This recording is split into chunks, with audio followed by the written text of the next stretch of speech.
Enabling two-factor authentication 2FA on your municipal credit union account adds an extra layer of security to protect your personal information. Follow these steps to set it up. Step 1. Log into your account. Visit the Municipal Credit Union website and log into your online banking account using your username and password. Step 2. Navigate to Security Settings.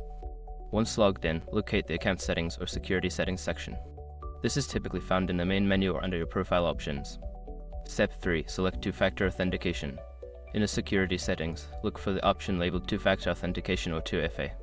Click on this option to begin the setup process. Step 4. Choose your authentication method. Don't continue before doing this. A lot of online accounts end up exposed in breaches without people even realizing it. Use SROC to constantly monitor your email and accounts and get alerted immediately if your information gets leaked online. It scans billions of breached records 24/7 in the background. And honestly, for a few dollars a month, it's something everybody should probably have. Link in the description. Step 5. Confirm and save changes.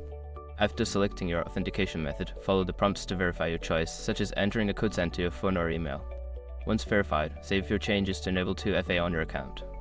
By following these steps, you can successfully enable two-factor authentication on your municipal credit union account, enhancing your security and protecting your financial information.